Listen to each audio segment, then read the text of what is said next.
محمدا عبده ورسوله وبعد. Kita sampai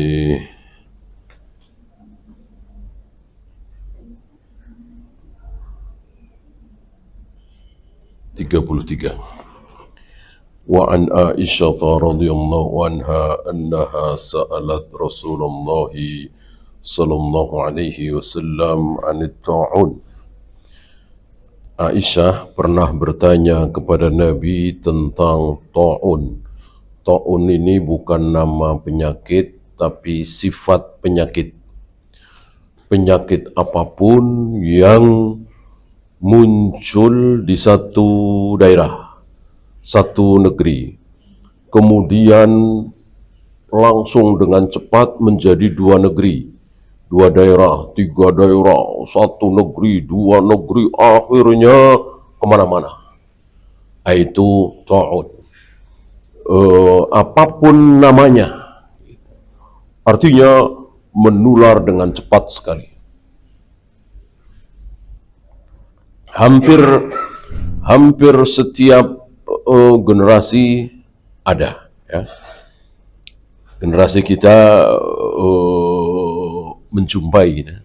Nanti generasi anak atau cucu kita menjumpai lagi. Nanti generasi cicit atau anaknya cicit kita menjumpai lagi seperti itu.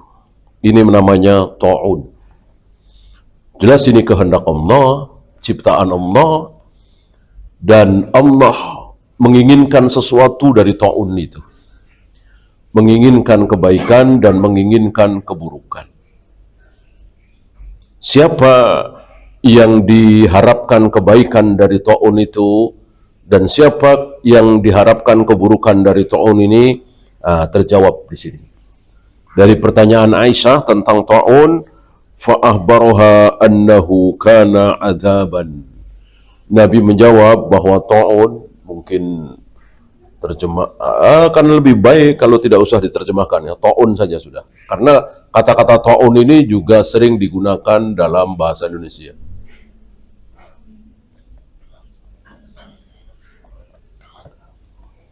Nama lainnya mungkin wabah atau pandemi atau apa, ya.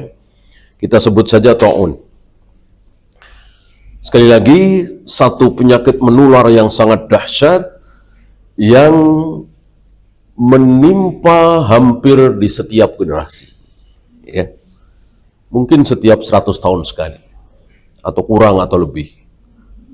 Kan kita dengar flu Spanyol itu kan 1918 kalau tidak salah, ya. Kita dapati kemarin kan 2020, ya kira-kira 1 abad.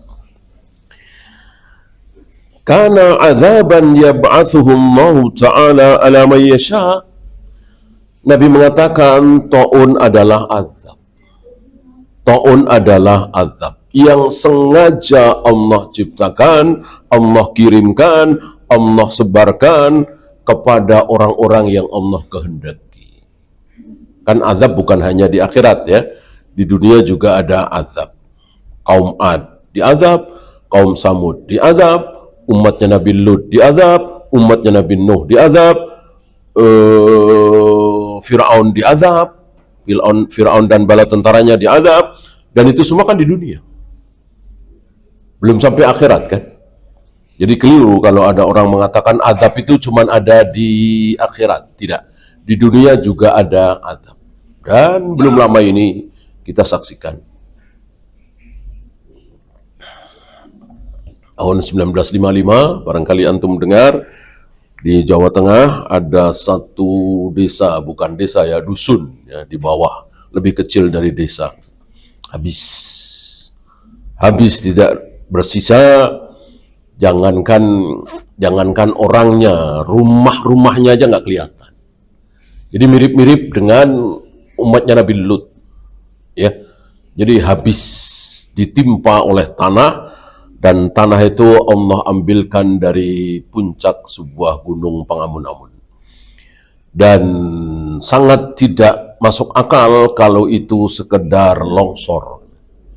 Karena memang tidak di bawahnya, tapi agak melewati jurang gitu. Mestinya kalau longsor betul-betul longsor ya ke jurang, bukan ke dusun itu. Ya. Dan dusun itu maksiatnya luar biasa. 1955 kalau tidak salah ya. Dan tidak ada yang bisa mengambil, maka cuman dibiarkan, dibikin tugu di situ. Ya, sampai hari ini masih ada. Dusun Legetang. Ta'un adalah azab yang sengaja Allah ciptakan untuk orang-orang yang Allah kehendaki. Faja'alahullahu ta'ala rahmatan lil mu'minin. Tapi untuk orang-orang mukmin, ta'un itu menjadi rahmat. Nah, ini luar biasa ya. Kasih sayang Allah kepada orang-orang mukmin. Kalau untuk orang Buddha, Hindu, Konghucu, Yahudi, Nasrani, itu azab. Tapi untuk kaum muslimin, itu rahmat. Ya gimana bukan rahmat? Gara-gara ta'un, mereka masuk surga. Diampuni dosa-dosanya, mungkin pernah berzina, mungkin pernah minum khamar, mungkin pernah berjudi, mungkin pernah ninggalin sholat, lalu dia terkena ta'un itu, wabah itu, tahun 2020, 2021, dan dia sabar, maka mati syahid. Seluruh dosanya diampuni. Nah, ini yang dimaksud oleh Allah rahmat. Kalau orang kafir, azab. Dan dulu adab ya. Dulu sebelum adanya kaum muslimin. Maksudnya sebelum ada umat Muhammad SAW, ya jelas itu azab. Falaisa min abdin yaqa'u fit ta'un, maka jika ada seorang hamba, tentu muslim ya, mukmin ya,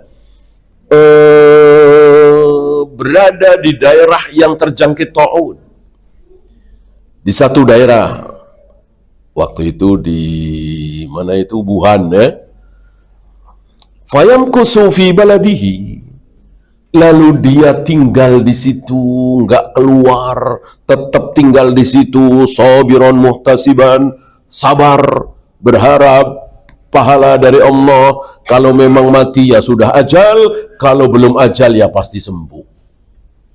Ini salah satu prinsip luar biasa yang dipegang oleh kaum muslimin. Kalau belum ajal pasti sembuh. Kalau mati ya pasti sudah ajal. Nggak ada orang mati mendahului ajal. Ya. Sebetulnya si fulan itu kalau nggak kena kanker, sekarang masih hidup. Bolehkah bicara seperti itu? Nggak boleh. Sebetulnya si fulan ini kalau nggak ketabrak kereta, sekarang masih hidup. Bolehkah kita ngomong seperti itu? Nggak boleh. Nggak ada kematian mendahului ajal. Ketika dia tidak tertabrak kereta, ya mungkin sakit perut, tapi situ mati. Mungkin kepleset jatuh, terbentur kepalanya, mati. Mungkin dikeroyok orang. Intinya ajal la yastakhiruna sa'atan wa la yastaqdimun. Tidak mungkin bisa maju sedikit pun, tidak bisa mundur sedikit pun. Jadi pas. Ketika Allah mengatakan 2015, nggak mungkin 2014, nggak mungkin 2016. Ketika Allah mengatakan akan mati di bulan Syawal, maka nggak mungkin Ramadan, nggak mungkin Dzulqa'dah. Ketika Allah mengatakan menulis bahwa dia akan mati jam 3, maka tidak mungkin jam 2, tidak mungkin jam 4. Pokoknya pas. Dari tahunnya, bulannya, harinya, tanggalnya, jamnya, bahkan sampai menitnya, detiknya. Tidak mungkin maju, tidak mungkin mundur.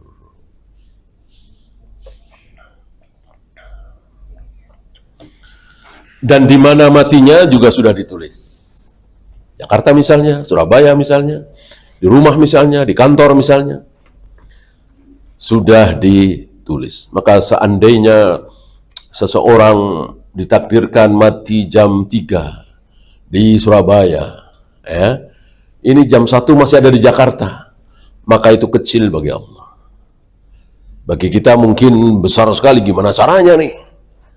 Katanya kan mati jam 3 di Surabaya, ini jam 1, jam 2 masih ada di Jakarta. Mudah sekali bagi Allah, sangat mudah sekali bagi Allah. Dan itu pernah terjadi di zaman Nabi Sulaiman. Nah, dia tidak mau kemana-mana. Dia tidak keluar dari daerah yang terkena ta'un, waktu itu Wuhan misalnya ya. Sabiran muhtasiban, sabar dan berharap pahala dari Allah. Ya'lamu annahu la yusibuhu illa ma kataballahu lahu. Dia yakin bahwa tidak akan menimpa dia kecuali apa yang telah ditulis oleh Allah. Apa yang tidak ditulis oleh Allah tidak mungkin menimpa dia. Allah tidak menulis bahwa dia akan dikeroyok, bahwa dia akan mati, sementara hari itu dia dikepung oleh ratusan orang, ribuan orang, ya. Sementara nggak ada tulisan dia akan mati dikeroyok, maka mudah bagi Allah untuk menyelamatkan dia. Allah menciptakan malaikat-malaikat khusus yang bertugas seperti itu. Ya, dia terjatuh dari gedung 25 lantai misalnya. Tapi nggak ada catatan hari itu dia mati. Catatannya masih 3 tahun lagi, maka mudah bagi Allah menyelamatkan orang ini, sangat-sangat mudah.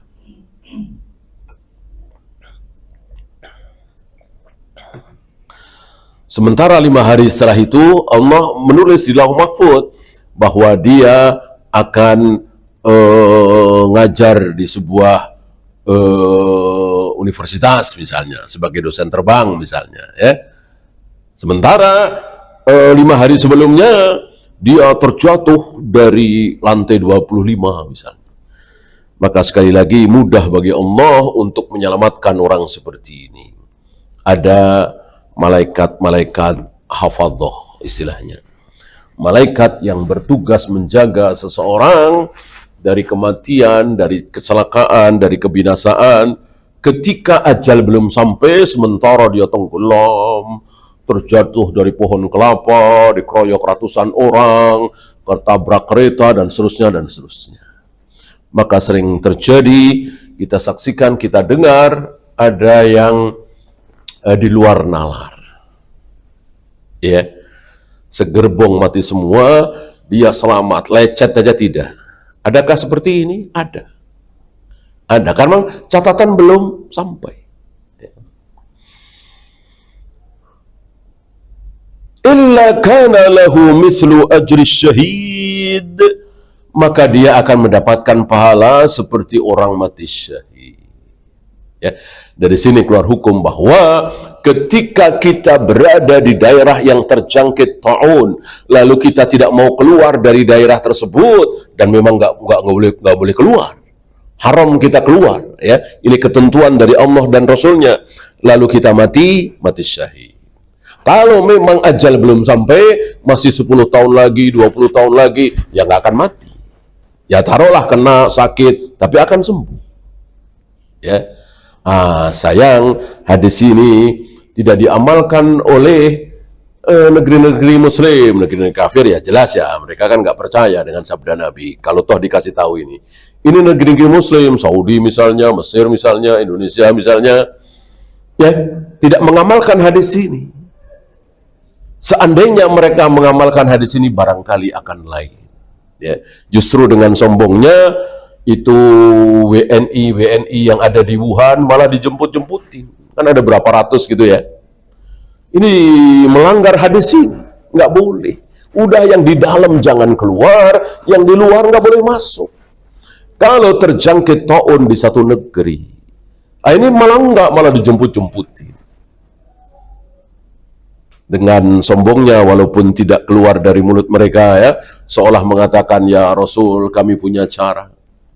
Betul kami jemput-jemputin ratusan WNI yang ada di Wuhan, tapi nggak langsung kita pulangkan ke keluarga.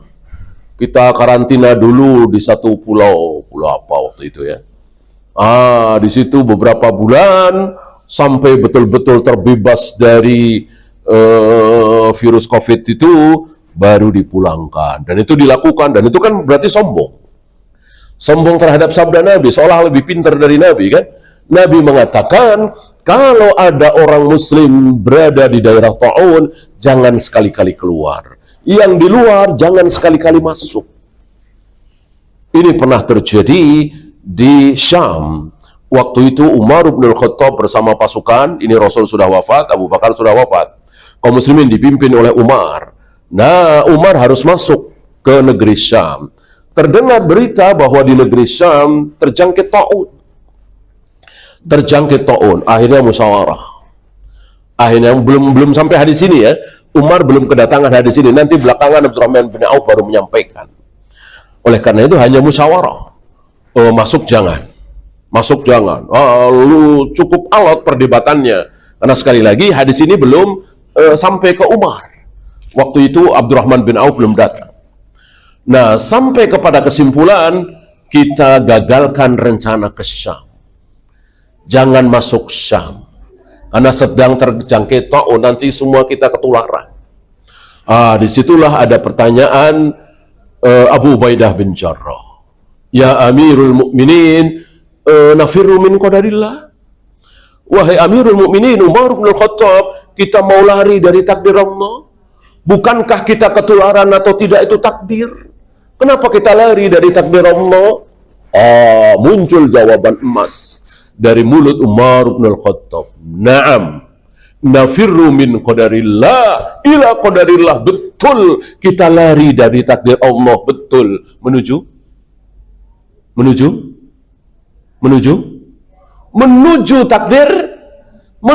takdir Allah yang lain. Ya, kan nggak masalah, sama-sama takdir Allah.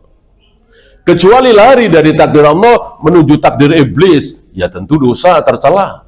Lari dari takdir Allah menuju takdir Jibril, ya nggak bisa. Ini lari dari takdir Allah menuju takdir Allah yang lain, tercela, ya tidak tercela. Kita masuk ke Syam, lalu kita terjangkit taun, itu takdir. Kita tidak masuk ke Syam, lalu kita tidak terkena taun, takdir apa bukan? Takdir apa bukan? Takdir, sama-sama takdir. Kenapa tidak milih takdir yang baik? Dua-duanya takdir dari Allah. Sama dengan anak kuliah, dia rajin belajar, ngapalin, nggak pernah main, lalu nilainya bagus. Misalnya, ya kan? Takdir apa bukan? Takdir. Kalau dia tidak mau belajar, nggak mau ngapalin, main terus, maka dapat nilai buruk. Takdir bukan? Takdir. Kita lari dari takdir Allah menuju takdir Allah yang lain. Kita jualan terlalu mahal, akhirnya nggak laku. Takdir apa tidak? Takdir. Kita jualan murah, akhirnya laku. Takdir apa bukan? Takdir. Nggak ada yang tidak takdir. Apapun yang terjadi di diri kita, apapun yang terjadi di jagat raya alam semesta, sampai jatuhnya sehelai daun, itu nggak ada yang keluar dari takdir. Semuanya takdir semua. Nah, kita kan bisa milih. Intinya bisa usaha. Walaupun dari usaha kita ini bisa berhasil, bisa tidak. Setidaknya kita bisa usaha. Kalau kita lahir dari ibu yang mana, kan kita nggak bisa usaha. Kalau kita tampan rupawan apa buruk rupa, kan kita nggak bisa usaha. Nah, kalau sukses, berhasil, kemudian maju, kemudian laris, kita kan bisa usaha. Kenapa tidak kita lakukan gitu? Walaupun dua-duanya takdir.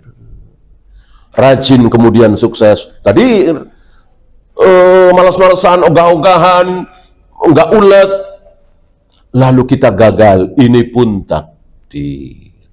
Ya, saya kira jawaban Umar ini luar biasa, ditulis oleh hampir seluruh ulama ketika berbicara tentang takdir. Nafirru min qadarillah ila qadarillah. Betul, kita lari dari takdir Allah menuju takdir Allah yang lain. Enggak lama datang Abdurrahman bin Auf tadi. Enggak lama datang Abdurrahman bin Auf membawakan hadis ini. Bahwa Nabi bersabda, siapa yang mendengar di satu daerah terjangkit taun, haram masuk. Yang di dalam haram keluar. Seandainya sabda Nabi ini diamalkan oleh, ya taruhlah Indonesia saja, barangkali akan lain. Ya, ini tidak diamalkan, akhirnya terjadilah apa yang terjadi. Ya, mungkin 1 juta lebih yang terjangkit, ya 100.000, 200.000 ada yang meninggal, dan semuanya sekali lagi takdir. Tapi kita taat kepada Allah dan Rasulnya. Mestinya kita taat kepada Allah dan Rasulnya. Ya. Rawahul Bukhari, hadis ini sahih riwayat Imam Bukhari. Ada beberapa fawaid dari hadis ini, di antaranya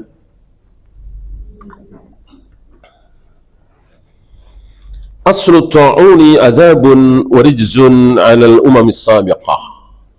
Asal dari ta'un sebetulnya adalah azab bagi umat-umat terdahulu. Umatnya Nabi Isa misalnya, umatnya Nabi Musa misalnya, umatnya Nabi Ibrahim. Kalau ada ta'un berarti azab. Gitu. Karena memang dari dulu, dari zaman Nabi Adam sampai hari ini, sampai hari kiamat akan selalu ada ta'un itu. Akan selalu ada. Ya. Maka disinilah ada para ahli gitu ya, yang tertantang di sini untuk menemukan obatnya dan seterusnya. Intinya ta'un itu ada. Kemudian rahmatullahi bihadhil ummatil islamiyah. Allah merahmati umat Islam ini. Apa yang bagi umat lain azab, bagi umat Islam justru rahmat. Ya. Jadi sebelum umat Muhammad SAW ada asal aja ta'un, berarti azab. Gak ada surga, gak ada syahid. Begitu umat Muhammad SAW malah jadi rahmat. Ya, seperti tadi, ya. Kan banyak di antara kita yang meninggalkan sholat, yang berzina, yang minum khamar, yang berjudi. Nah, harapan bagi orang-orang seperti ini apa? Ampunan dari Allah. Nah, salah satu ampunannya adalah mati dalam keadaan terkena ta'un. Kalau mati syahid dalam perang kan, ya nggak ada perang, sekarang kan belum ada perang. Dan itu kan tidak gampang ya. Artinya leher putus, kepala pisah dari badan, usus keluar, dada luka, bolong, ditembak dan seterusnya, ini kan mengerikan. Ya. Adapun ta'un ya mati biasa. Tapi sama-sama syahid. Ya. La yuktasaru ajru syahidi ala man mata fil harbi. Pahala mati syahid bukan hanya untuk orang yang mati perang. Ada mati-mati lain yang tidak perang tapi syahid. Apa? Mabtun. Mati karena sakit yang ada di perut. Kan banyak ya, penyakit yang ada di perut. Mungkin kolera, disentri, macam-macam. Orang yang mati karena ini, insya Allah bisa mendapatkan pahala syahid. Kemudian ghariq, mati tenggelam. Baik tenggelam di air atau tenggelam di api, kebakaran. Orang yang mati seperti ini, insya Allah syahid. Kemudian nufasa, ini khusus wanita. Wanita ketika melahirkan anak, kemudian mati. Kemudian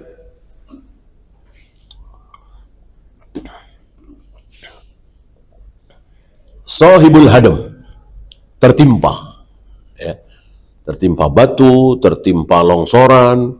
Dulu namanya tertimpa pasti dari atas. Sekarang banyak sekali, bahkan lebih banyak lagi ya, tertimpa tidak dari atas, dari samping ya. Maksudnya tabrak mobil, tabrak motor, tabrak kereta, atau kecelakaan pesawat dan seterusnya. Ini pun sama syahid. Terakhir ta'un. Maka jika kita mati dalam keadaan ta'un, mungkin ada ya, saudara antum, tetangga antum, teman antum, maka kita berharap dia mati syahid. Apa keutamaannya? Semua dosa diampuni. Semua dosa diampuni. Ini istilahnya syahid akhirat ya. Adapun syahid dunia akhirat, mati dalam keadaan perang, maka nggak disolatin nggak apa-apa, nggak dikafani nggak apa-apa, cukup dengan pakaian yang dia pakai di badannya. Bahkan ketika pakaian itu robek-robek, kena darah, justru nanti akan menjadi saksi. Jadi nanti di akhirat, di padang mahsyar, ada orang yang dibangkitkan dalam keadaan seperti itu. Celananya sobek-sobek, pakaiannya sobek-sobek, berdarah, dan itu bangga sekali menjadi pusat perhatian penduduk mahsyar. Ya, berada di hadapan Allah dalam keadaan compang-camping, robek-robek karena membela agama Allah. Kayak apa bangganya? Ya. Nah, untuk yang mati syahid dunia akhirat, yaitu mati dalam peperangan, nggak disolatin nggak apa-apa, nggak dikafanin nggak apa-apa, nggak dimandikan nggak apa-apa. Seolah-olah Nabi mengatakan, udah nggak usah diikutin, udah jelas surga. Ngapain digituin? Kira-kira begitu. Ya, ini keutamaan bagi orang yang mati syahid dalam peperangan.